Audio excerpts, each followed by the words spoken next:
Before we dig in, a quick thank you to the sponsors ready to grow with the Soil Sisters. Tejas Tonic is the official beverage of the Texas Soil Sisters. We especially love that the hemp for Tejas Tonic is organically farmed in the Texas Hill Country, with farms in both Dripping Springs and Lukenbach, Texas. The Soil Sisters podcast is powered by B&P Electric. Whether you're building, remodeling, installing low-voltage landscape lighting, or in need of an inspection, B&P is your Central Texas electrical contractor.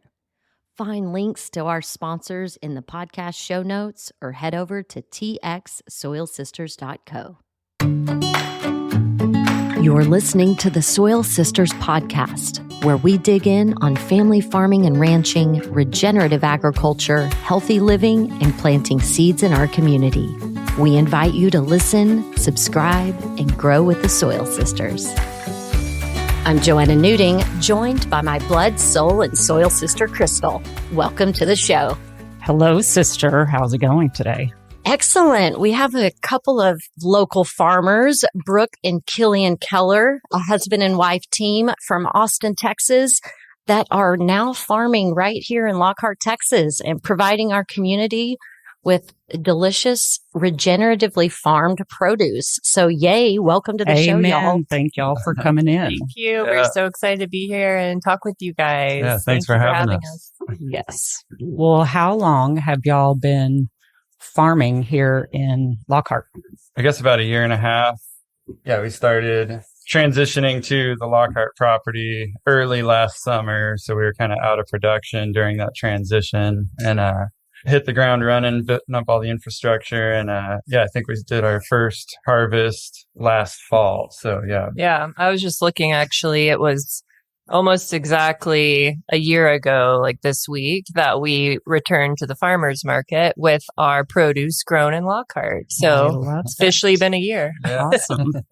We went out and visited your farm yesterday. And so I do want to talk about what you did with the infrastructure and the struggles of developing a piece of land, in essence, from scratch to then grow food. So what was the history of the land that you're working on? This was your uncle's property?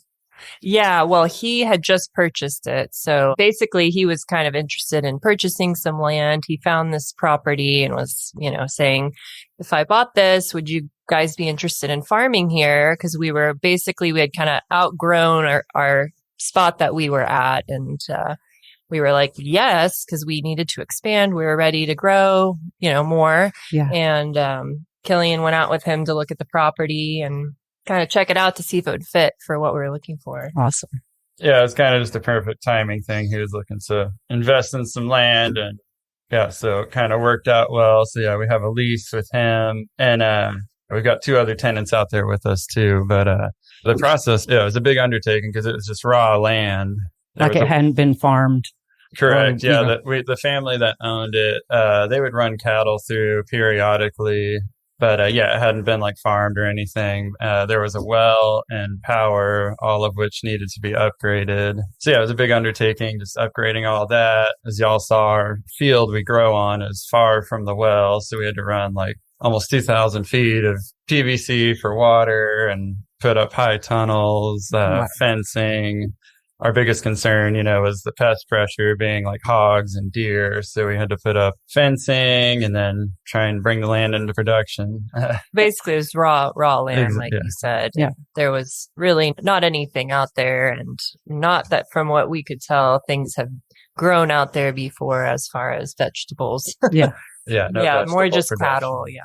When we go to the farmer's market and we buy produce, we're not thinking about everything that it took to get there. And so for you being new to this community over the last couple of years, I just have such an appreciation when I walk into Sohum and I see your CSA basket sitting there.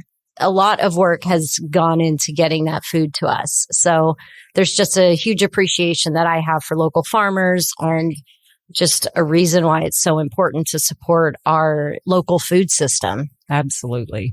And that's really so much of what we want to do is, we care about the soil. We understand that our soil is the most important aspect of our health. Mm-hmm. We need more people doing what you're doing. Yeah. You're our heroes. Thank you thank you. so much.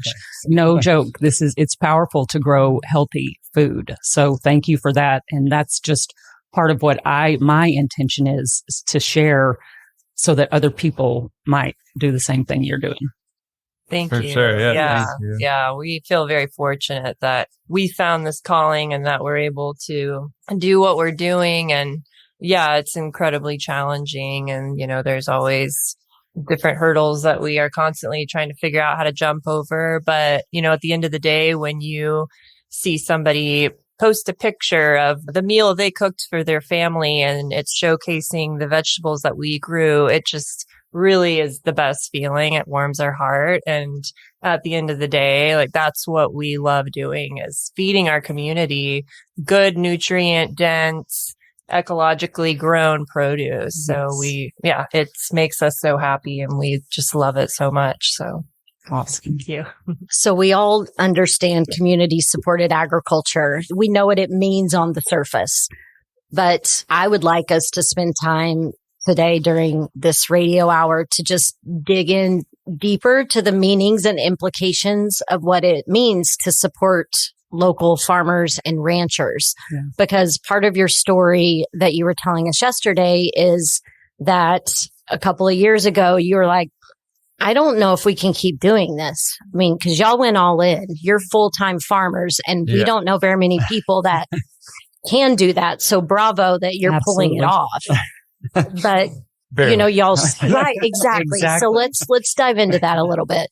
Yeah. So, I mean, we, as a market garden, we do kind of what's called the market gardeners trifecta. We do 3 farmers markets a week and then our CSA, and we do a little bit of wholesale. We want to try and continue to grow our CSA. We always kind of wanted to be more of a CSA farm, but it takes a while to kind of build that following. So right now, most of our income comes from the farmers market. And, as we continue to grow and get more established, we'd like to kind of shift that to be, the CSA is our main outlet, because that just feels like a really great way to, build community, because you build relationships with these clients that you have, some of our members have been with us since we started.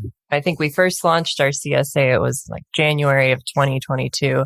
And we have people that are still getting their veggies from us. So it's amazing. And having that, loyal support is, we count on that, because the amount of physical labor and just you physically have to be at the farm in order to grow.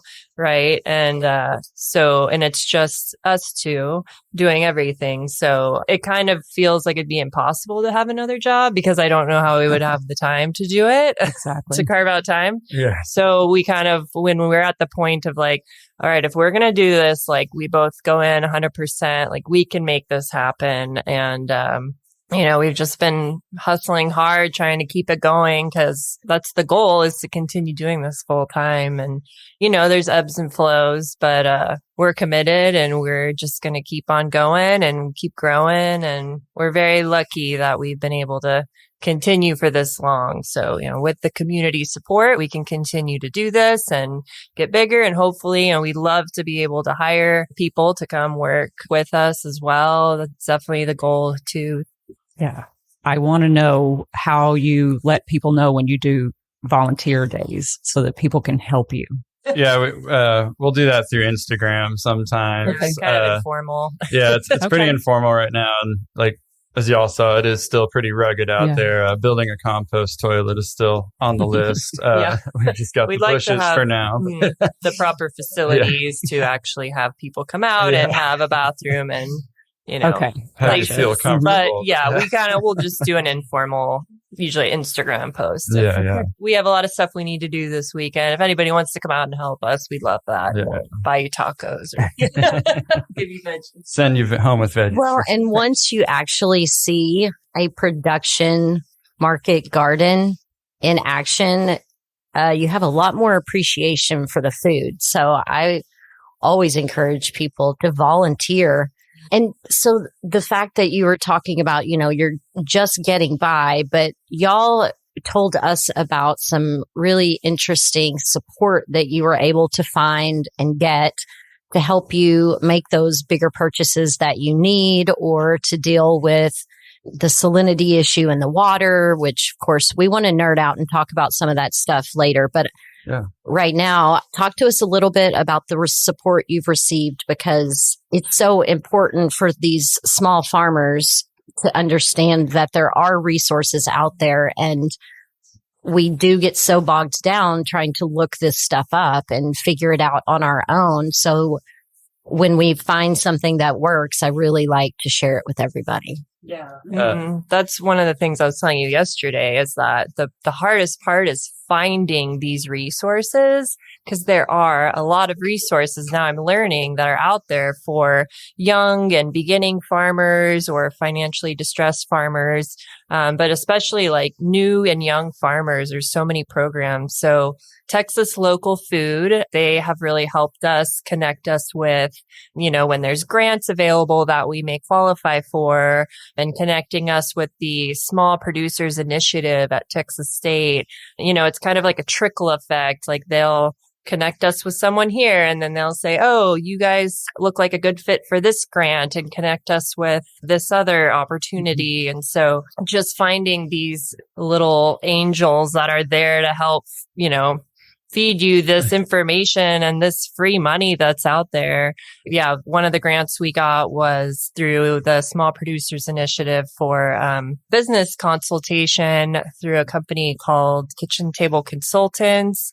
And that has been like life-changing for our business to really help figure out, how to properly operate as a business, and, make sure we are keeping track of our sales and our expenses and what are our projected goals. And, it's at the end of the day, it's a business. And so we need to make sure that when we're done doing our farm work, we come home and we get on our QuickBooks and we, balance our books and we fill in our spreadsheets and all of that. That's so important.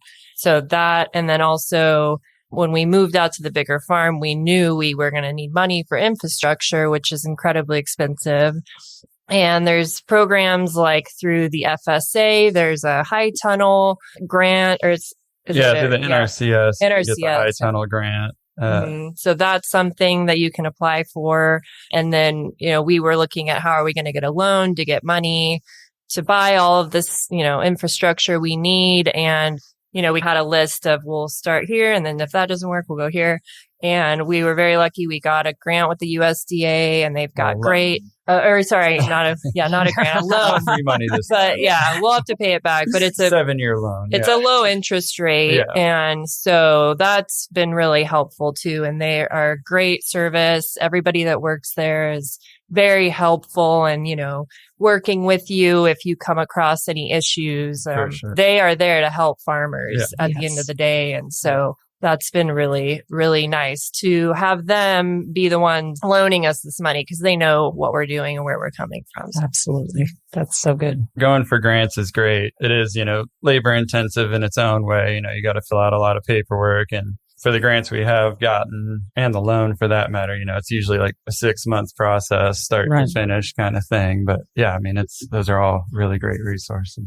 So the Texas Center for Local Food was kind of the hub where you started, that kind of spread out into all these other areas, because that's the one thing that I found with this regenerative community in Central Texas, is that once you find someone on the inside of one, they do kind of guide you to the others. So, through the Southern Family Farmers and Food Systems Conference, then the HMI, the holistic management people, that really made sense for us with our stuff, with our family's ranch, and the Small Producers Initiative. They recently posted that they're offering stipends for your travel expenses to go to some of these workshops. Those are the sorts of things that we're seeing that, weren't on our radar a year ago. But once you kind of get into that network and the algorithm figures out that you're a farmer in need of help, those sorts of things pop up. And as much as we hate social media, it's a great resource for stuff like that. Well, and I just think that travel stipend for Small Producers Initiative is so fantastic, because there's a lot of things that we want to go to, but we to pay for it and the travel and all the stuff that goes along with it, and not being here doing the work that we do that brings in money. Yeah. So that is just like, oh my gosh. Okay. So that's just another something on the list that is support for us. There's stuff out there to help you. Yeah. The Southern Family Food Conference. Every year we apply for their grant because, it's like hard to even buy a ticket to the event. So we apply every year and get a grant to get a, deep discounted ticket to be able to attend. So that's a fun one. Grateful for those things. Yeah. Yes, absolutely. Yeah, we did that as well. Yeah. With that one. And with the HMI. Yeah. Well, and even our first year going to the Southern Family Farms and Food Systems Conference, we got, I think, didn't we? Oh, I guess we didn't. No. Maybe I just dreamt about it. That's all right. But it's there. The support is there. We just have to find each other, honestly. Absolutely. And that is why we're here, to talk about this and to share this information and to appreciate you so much, because if you're not healthy, I don't care how much money you got. Yeah. Doesn't matter. Yeah, so health is wealth. And that's what you're doing for yourselves, your family, our community. Thank you very much. And sharing your knowledge and your hard-earned wisdom and information that you found. That's why I want to, so that other people know, okay, I've been having this idea and I want to do this, but I don't know. I've never done this before. It's okay. There's plenty of people that haven't done it before that are going for it and learning in great strides with all the support that's out and available. Yeah, for sure. Right. And, the community and finding, like-minded people, and you guys reaching out to us, and always, if we have a new farmer coming to the farmer's market, we love to go hear their story and meet them and how they got started. And it's just fun to commiserate, even because we all have the ailments and the issues we have at our farm. And, it's hard to get together and, hey, let's all get coffee and talk about, but just texting each other. Killian will text his farmer friends a lot and just say, hey, I having this issue and I just need to talk to somebody. And they usually are in the same boat, and they just, either talk it out or text it out. Well, it means, I'm sorry. Just making a call in the field, and you're just by yourself out there, and you're just staring at something is this the right move? I just need to run this past you real quick. I need to bounce this off someone else real quick.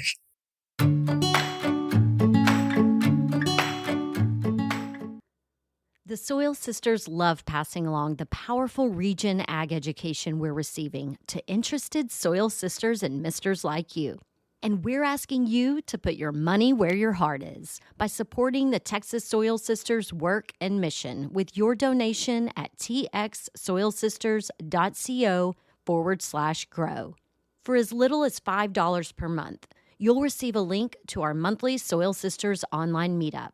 Bring your questions, ideas, and excitement. These monthly meetings are not recorded. It's a private but open dialogue within our community. And stay tuned for a Texas Soil Sisters Ranch Getaway coming up this spring, which will include a gun safety class and a healthy dose of West Texas living. It all starts at txsoilsisters.co/grow. Your financial support is used to develop restorative on-farm trials for growing industrial hemp and heirloom grains, to pay local farmers for their time, to purchase and experiment with natural inputs and supplies, and to rent necessary regenerative farming equipment.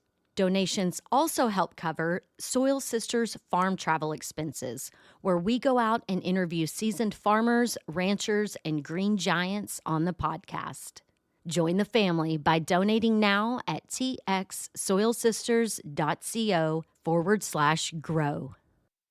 So I was talking to an old farmer friend the other day, and by old farmer friend, I mean, he's old. We're new friends. And I was telling him how the Soil Sisters wanted to put together just some sort of a monthly Zoom where, it's a co-op of the farmers, and we can all do just what we're talking about right now. And he said, that's what we used to do at the co-op. And I was like, I know. I used to be a kid running around at the co-op, but we don't have those things anymore. And so to get people in person to get together is so challenging these days. So I would love for us to have a local, little coffee get together for farmers, but for the larger community, Central Texas in general, us being able to just jump on a video call and be in communication with each other on a regular basis, talking about this stuff, because we don't all need to make the same mistake. Exactly. So if you're interested in gathering with us in person or online, reach out txsoilsisters.co. Yes. And now, speaking of a co-op, y'all are building a farmers co-op on your land. Tell me the acreage of it again, and then kind of what your hopes and dreams for that are. Yeah, the property is 13 acres. A good chunk of that is wooded creek bed, but there's a lot of usable space and more than the two of us can handle right now. And like from the get-go, when we knew we were going to be leasing land out there, we wanted to bring other people in. So yeah, we've got 3 of us out there now. John, who we met through this with Austin Worm Lab, is a tenant out there with us. And then Aaron, who is starting a market garden as well, Solana Farms. And our 3 parties are working on officially building a co-op for the land. And kind of the idea being is we've all got our own separate little businesses, all just happen to complement each other very well. But in the short term, we'll all have our own separate businesses, but we'll treat the land cooperatively. Things with the land in general, we'll make decisions on together and split the cost equally kind of thing. For example, we all want to plant a bunch of fruit and nut trees out there. So that could be a potential collab, as well as, chickens and maybe some other animals at some point. And then, just basic upkeep, like we need a new gate and, our water issue. I feel like just what we're doing is kind of goes against the grain, so to speak, and we're only going to be stronger in numbers. And there's just so much opportunity, especially in farming, for collaboration and cooperation. Yeah, it's one of the biggest challenges, I think, in farming is you can't afford farmland as a farmer, unless it's something that you have had in your family and it's been handed down to you. We're first generation farmers and we don't have any access to farmland is such a huge issue for this new generation of farmers. And in this area of Texas, buying a piece of land, there's no way that we can afford that. Mm-hmm. So, the more people we can get together to go in on a piece of land together, where we all cooperatively share the same practices and how we'd like to treat the land and have it be solely for agriculture.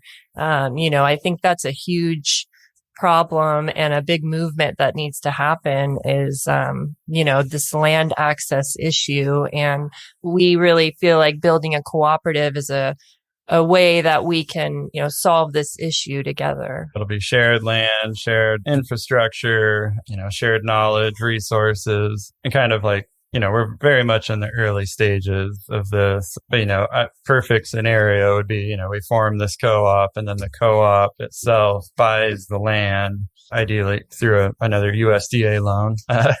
They have farm acquisition land loans, acquisition loan. We would definitely go through them again. And then, buy the land, and then we would sign the land into a 99-year lease.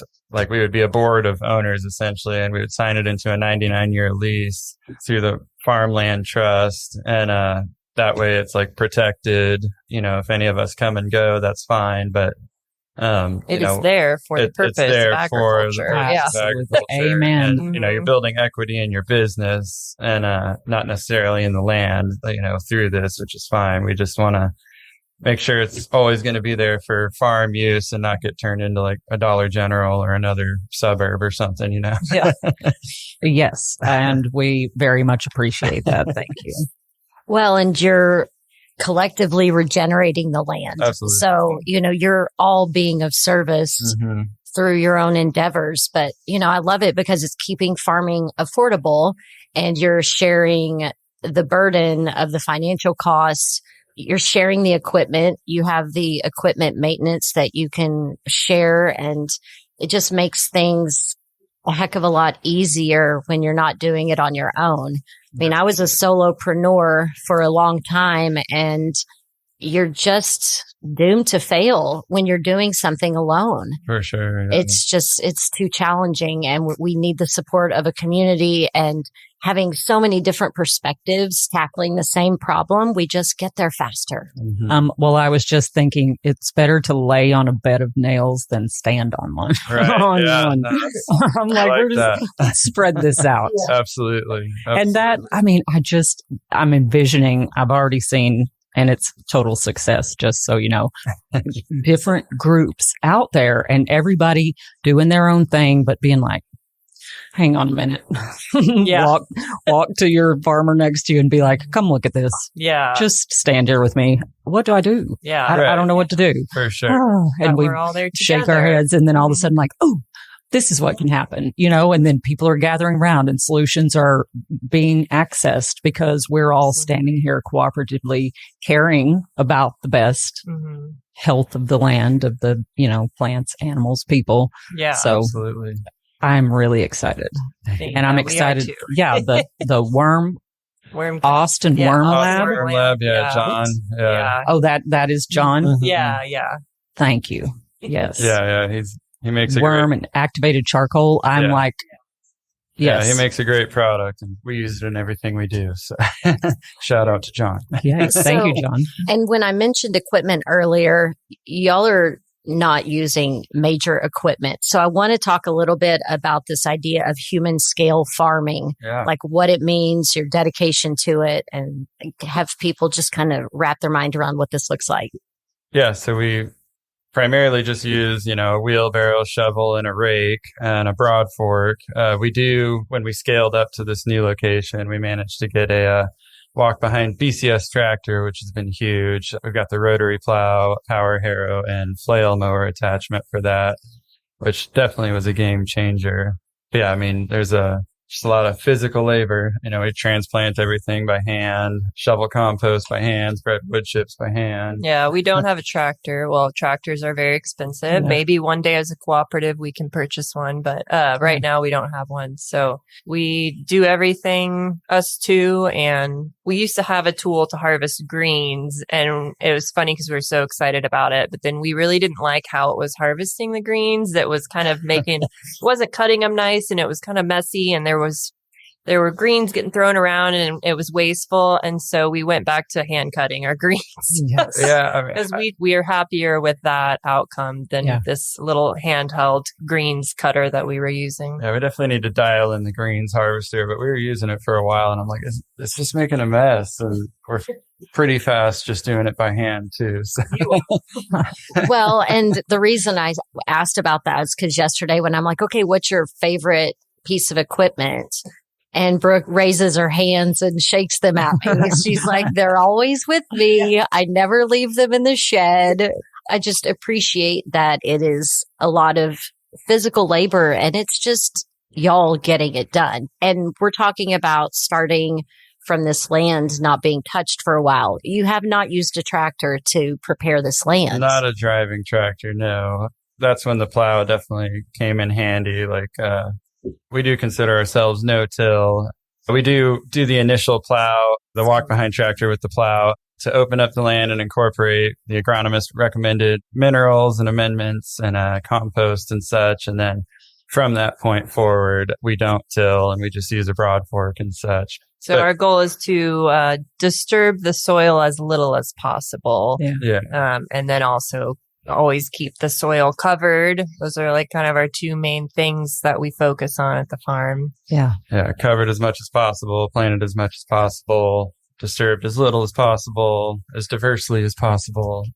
I love it. Principles of soil health. Speaking my language. I mean, soil sisters, Yes. it all comes from the soil, right? Yes. So if you have bad soil, you're going to have bad vegetables, because you're only getting what the soil has. Yeah. So we're we're all about soil health, and that's the game, is making sure you have good nutrient fed soil that's healthy, so you can have a good, delicious product that's healthy too for your customers to eat. Soil health equals plant health equals human health. Absolutely. And animal health. Well, and I love that John is doing the biochar, because those are little apartment buildings for the microbiology that we need in our soil. And even if, like, it's already, biology needs air to live, and we have such compacted soil that when you do break it up, and if you can add with your amendments the biochar, you're just giving already a little place that they don't have to build, they just get to go in. So anyway, I'm very excited about John, if you can't tell. we are too. Now, you mentioned something yesterday about what amendment for the soil helps with the bitterness of some of your root vegetables and stuff. Will you remind me? Yeah. I was, as we were speaking earlier about our friend Noelle, she's another big soil nerd. And I was talking with her about our soil, and she was checking out our soil sample results. Because one thing two of the biggest things I would say, especially if you're going to start a farm, is to have your soil tested and your water tested. Yes. If you're not testing, you're guessing. I was going to say that. So we did get soil samples. And then, of course, as we were starting out, we had a lot of questions and trying to figure out how to make things work. And that's when we go back to our community of farmers and these amazing people that we're able to text or call with problems or questions. Specifically, like you were bringing up, was the boron. Our soil's low in boron, and she pointed out, which I hadn't realized, but when you're low in boron, it can cause your root vegetables to crack or have that splitting on the side, which I do recall noticing last cool season. And so, she was like, you need to get boron in there. And then, boron specifically with beets, she was like, beets are going to be like overwhelmingly bitter, which was very fascinating. How something like that can really affect the taste. So our first year, there's just so many things we were learning about the land and the soil. And so we, you have this problem, then you're like, okay, we got to find a solution. And so the problem solving begins, which, there's always going to be stuff like that. But. You know what, though, this first bit, like getting your stuff dialed in, because once you get the land loved on enough and enough biology in there, it's not going to be so hard because you're going to continue doing the healthy things for it. But it's just, man, y'all starting with raw land. The initial. Like that is, I mean, that was really an undertaking. So that's something that people need to understand that are wanting to do this as well. There's initially going to be some work, and you're going to fail, and it's not going to look great, and you're going to wonder what the heck you're doing.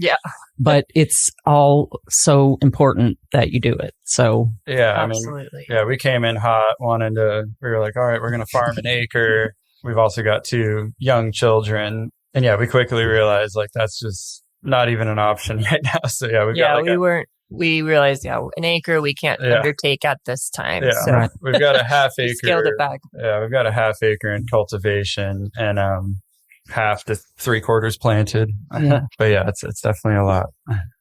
Okay, so you figured out boron was an issue with your soil, and then you did some water testing. Oh, yes. So let's talk about the water situation. That's why I say if anybody wants to start a farm, I think you should. But 2 things is test your soil and test your water. Make sure you've got good water. One thing we didn't do right away was test our water. So, part of that was because we couldn't. The well that was there was not up and running. The pump wasn't working. There were some issues. So we literally couldn't. Our first farm was just a little vacant lot in South Austin, and we were on city water. And so coming out here, I was like, oh, we're going to have a well. Like, the sky's the limit. This is amazing. So anyway, we started direct seeding a bunch of stuff, and I had wobblers set up and was soaking them in, and nothing's germinating. And I was just like, what the? We sent water off to Logan Labs, and I get the call from the agronomist, and he just says, "I've got some bad news for you." No. Yeah, I remember my heart hit the floor. Yeah, we've just got really high levels of salt and bicarbonate, which is basically like baking soda. Not ideal for not plants. ideal for plants, and especially germinating seeds. And yeah, he was just like, the only thing you can do is just dilute it the best you can, or like reverse osmosis is the only way to filter the saline out. The last few months with the members in our soon-to-be co-op, we're trying to figure out a solution because everyone needs water. And we were going to get another well drilled because we were speaking to other folks in the neighborhood and the area, and well drillers. Got some water samples from a neighbor to see what their well's looking at a different depth. Yeah, because our well's real shallow. It's only 140 feet to the bottom, and it's 17 feet to the water line. And everyone I was speaking to, it sounded like 300 plus feet down is where we needed to be. And fortunately, we were able to test a neighbor's water before we pulled the trigger on just drilling. And it was a bummer because his test came back equally as salty as ours. So we're shifting, and the current plan is to hopefully get a commercial size RO system that can keep up with what we need. We've got a small system now that can't keep up. It really all it does is just we try to dilute it the best we can. And we do have a small RO system because when we first found out we did get that, but now we're looking at we need a bigger one. And we just it's not pumping out as much as we need. Time seedings with potential rain and things like that. So that's definitely been a big challenge. That's been our biggest limiting factor too, as far as planting and scaling and things like that. Wow. Well, I can imagine being super excited to get a well and then being super disappointed. Yeah, that was another heartbreak. Yeah, getting those tests back. Oh gosh, it's such a roller coaster. I keep saying every time we're having this salty water conversation, because that's an issue on our family's land too. I'm like, I need some smarty pants out there to learn how to filter this water as it's coming up out of the ground to us. Yeah. So put your thinking caps on out there, folks. txsoilsisters.co. Let us know. Yeah, please. So there are a lot of those questions that I'm getting right now with folks who want to grow hemp. Can hemp handle the salty water or, a salty soil? And Serge with Panda Biotech, I was asking him about it, and he said that they had a situation on a farm where if the water didn't get on the leaves of the plant, that it was fine. But whenever it did touch the plant itself, the plant didn't love it, but it could handle it just getting it through the root system. Yeah. Fortunately, one thing the agronomist said too is that salt and bicarbonate are like two of the easiest things to flush out. So that's something else we keep in mind when there's potential rain coming is like, we'll open up the soil with a good watering with just our salt water, knowing that the subsequent rain is going to come and flush that out. I mean, you can always tell too, and the plants, they kind of perk up and are just like, thank you. Right now they really are ready for some rain. Yes. So let's keep our fingers crossed. Please. Rain comes tomorrow. It's happening tomorrow. I seeded some stuff today in anticipation. All right. I like it. I like that. That's what we have to plan for what we want. Yes. And just in case, do a little Halloween rain dance. Yes. So tell us what is growing in your garden for this fall CSA that you have. We're in the awkward stage still of, transitioning from summer to fall crops. But coming into it's been a long transition with this heat that it just seems relentless, and it's taken a while to cool down. But fall is one of our favorite growing seasons. So we're very excited about root veggies. Wonder when fall's going to get here. Right. I know. We love all the hardy greens and roots and stuff. That's always our favorite things to grow. So delicious. Beets are for sure one of the top. Radishes, kohlrabi, which is so fun. It's just fun to look at and it's fun to harvest. And I love at the farmer's market, people are, what is that? It looks like an alien or some spaceship. And you know, to be honest, I never even ate kohlrabi until we grew it, and I love it. It's so delicious. What's your favorite recipe? You know, most things that we grow, we just do like stir fries because we will just have whatever's left over from the farmer's market, and we'll just put, you know, a little bit of olive oil, salt and pepper, and throw everything in the skillet and make some really yummy rice. And that is like our go-to. So I always am like a stir fry anything. I know. We need to get more creative. People ask me that all the time. Like the bulk of our diet is just like whatever we have sauteed on a bed of rice. Yeah. Rice and veggies. But the root veggies, we're still having issues with carrots. Carrots, they are actually pretty hard to grow. Well, they just, super long germination period, and they have to be wet the whole time. And since it hasn't rained, like so we're just water issues, it's hard our, to keep the soil moist. I've seeded some, but it's just carrots are tricky. So I saw, because I have never been successful growing carrots. I might have grown 3 carrots that were like big enough to just eat. They put a board down on top of them. Oh yeah. Like water it and then set the board down and then just come back and check, because I'm like, what? Yeah. I don't know what to do. We'll do our silage tarp with the white side up. To roll hold that something moisture in. That's a great trick for all that long seasons or long germination period stuff. Like beets could use that too. I didn't know what. I mean, or burlap too at our first farm, because the beds were a lot smaller. We just ordered a big roll of burlap, and so we just cut it the length of the bed, and so we would just lay down burlap over till it's germinating. I prefer that technique, honestly, because we don't live on farm, and so it's like if you're using a silage tarp, they can't breathe, so if they pop, like you really got to be there to catch it. But the burlap is a little more forgiving because it's breathable, and so it gives you a little more wiggle room. That is great. I am mental note burlap is very helpful for germinating carrots. Wonderful. Thank you. And collard greens, kale, head lettuce is starting to grow now. So lots of leafy greens. And broccoli. Broccolini with broccoli. That precious broccoli. I know. It's like the farmer, someone called it farmer's pride, because it just takes so long to grow, and then you get that beautiful head. An old market manager who used to farm, we had a whole table full of broccoli, and he was like, I see you. I see you. Yes, appreciate that head of broccoli, because it takes a lot of time and energy to grow that head of broccoli. Because once you get the head up, then it's just like little side shoots. You can do the side shoots, and the leaves are great too. We bunch it with the leaves too a lot of times. Well, I think people need to know that, so they have a grand appreciation for these things when they buy them at the market.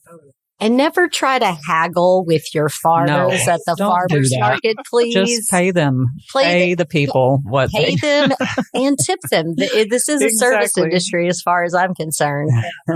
Totally. Yeah, I appreciate that. Thank you. Yeah. You make less than you do in the service industry. When people question our pricing, I just have to take a deep breath and try not to get upset. Bless you.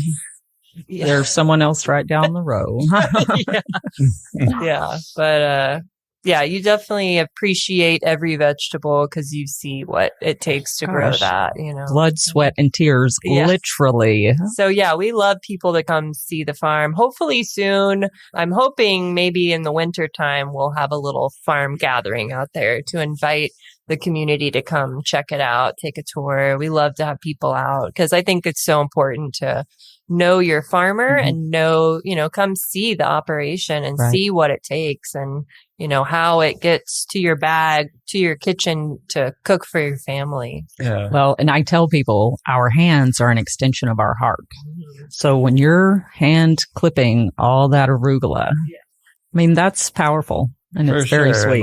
And being out there working with nature and ecology. I mean, we are earth conscious, the earth is an extension of ourselves. Yes. And, Yeah, I mean, I definitely believe that. Yeah, I mean, it's a privilege to do this work. I really feel that way. It definitely comes with its challenges, but yeah, it's fun. Well, and hosting people at your space also gives you an opportunity to court other farmers to join you.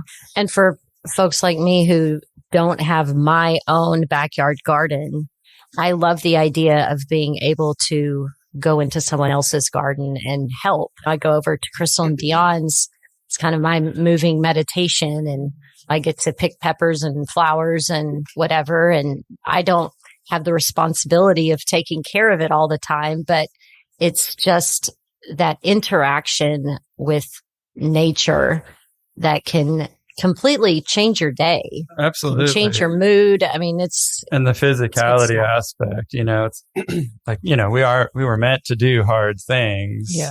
Obviously when scale's appropriate, but yeah, I mean, like for me, I'm 3.5 years sober, and I credit so much of that to the physicality aspect. I honestly love, like, if I move like 10 yards of compost in a day, like it helps to just kind of in a wheelbarrow. Mm-hmm. In a wheelbarrow. Yes, Like, it keeps keeps me like grounded and present, and Getting your hands in the soil is so therapeutic. I mean, really, like if I'm ever feeling anxious or worried about something, and I know when I get to the farm and I just go plant or I go harvest, get my hands dirty. I mean, I think there are studies that show that it really does like lower your blood pressure, and you just feel better. It regulates your central nervous system. Yeah. And I'll tell you, I have the best ideas in the garden. When I'm pulling weeds, when I'm looking at a problem, it's just like Mother Nature is whispering in my ear, oh, this is okay because, and recognize that this happened in your life before, and how I make the wildest connections and correlations between my physical work and what I'm doing and what might be hard in a moment, and relate it to something emotionally that I went through or some struggle that I've had, and been like, oh my gosh, this is so powerful. And then I'm like, want to run tell people, and they're all just like, yeah. Okay. I've processed a lot of stuff out there. Yeah. Yes. Yeah. I go Sunday mornings to harvest for our market on Sunday. And I feel, to me, it's like going to church, like having that time alone in the garden and watching the sunrise and hearing the birds and harvesting all of this food for my community to be able to eat for dinner that night. It's just so much that, it just feels good, and it's a good way to start the day. I love that so much. So y'all have a presence at 3 markets, I think. Tell me what towns people can find y'all in. We do on Saturdays a farmer's market in Austin at the Barton Creek Square Mall. It's the Barton Creek Farmer's Market. It's from 9 to 1. And then Sunday, we are in Buda, downtown, like right off Main Street at the city park there. And it's nice because it's covered under a big pavilion. So that's very nice to have the shade. That's Sundays from 10 to 2. And then we do Dripping Springs on Wednesdays. That one is from 3 to 6. We'll probably start that up next week. We took a little bit of a break because we slowed down for summer and had a little bit of a problem getting our fall production up and going, but we should be back at Dripping in the next week or 2. That seems like a long way to go for y'all to have a market presence. So you can tell me how fabulous this Dripping Springs Farmers Market is. I also want to connect y'all with the folks in San Antonio who are really trying to build up the market there. The Pearl Market. The Nourished Seeds is our contact. She's looking to partner with farmers within a 100-mile radius of San Antonio who can bring more fresh produce. I think a lot of these markets end up having way more crafts and prepared foods than actual produce for people to shop. We get that a lot. People always say, it's funny because you go to the farmer's market and there's no farmers. I know. And it's like, I'm just that's like, well, why you need to buy from the farmers. You have to be willing to embrace poverty. We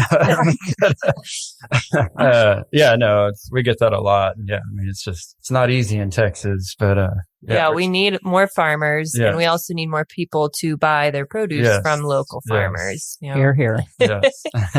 All right. So tell me what makes the Dripping Springs Farmers Market so awesome, because we need all of our local farmers markets to thrive. So what are they doing that you're seeing that's so great?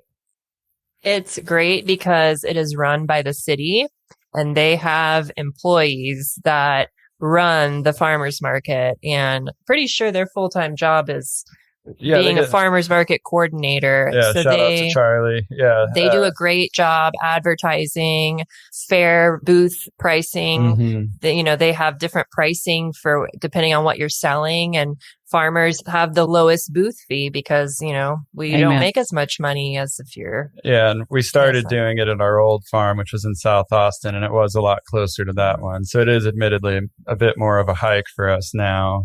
We live in Buda. So, from our house, it's like 45 minutes. But yeah, now if we're going straight from the farm, it's a little over an hour. So it's a bit of a hike. Yeah, it's a drive, but it's, it's a good market, go there they go there to buy produce. They're there to support the farmers. Wonderful. And so we have a great customer base there. And so we wanted to try, once we moved out here, we wanted to try to keep up that presence there as much as we can. So for now, we're continuing there.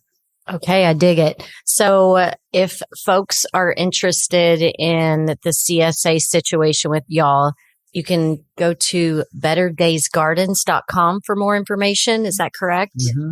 And your social presence is at Better Days Gardens. Y'all are on Instagram. Is that Instagram only? Okay. Yeah. It's hard to juggle a lot. It's like just choose one and go with it. Well, and that's what farmers are farming. Yeah. Yeah. We don't get service out there. We don't have service at the farm. So I can't do a lot of emailing and social media things while we're out at the farm. So, but we post on Instagram about, what we're planting, what's going on at the farm, information when our CSA is about to open up, because we do it seasonal now. So we have a fall winter CSA that's 10 weeks. And then we have one in the spring as well that I think is 12 weeks. So we'll usually do an announcement on Instagram. And then if you get on our email list through our website, we'll send an email out as well once we have our CSA signups opening. Perfect. And the CSA is full right now. Right now, we are full for the fall winter season, which we're very grateful for. Thank you to all of our CSA members. We love you. For sure. Yeah, I can't believe it. Y'all said before that you had done a weekly CSA all year long. Wow, no days off. Like, that's insane to me. Yeah, it was a little chaotic there that first year. But we were in South Austin. It was a lot easier to just shoot out from a very central location to do a bunch of deliveries. But we kind of had to rethink things once we moved out to Lockhart. Yeah, and thankful for our business consultant that advised us that we should do seasonal CSA, because for our own mental health, and so that we can be present with our family, it's been really important to try and have a little bit of a break when we get into our slow seasons, and nourish our bodies and our souls with our family and time off before we go back to work full time. Sure. I love it. Well, thank y'all so much for being here with us today. Thank y'all for having us. We're very flattered. Well, we appreciate who you are and what you do here in our Lockhart community. Connect with the Soil Sisters at txsoilsisters.co. Submit questions, guest or show ideas, and sponsorship inquiries. The Soil Sisters podcast was created and produced by Joanna Nuding. Editing and sound design are in the capable hands of the PodConnects Podcast Network.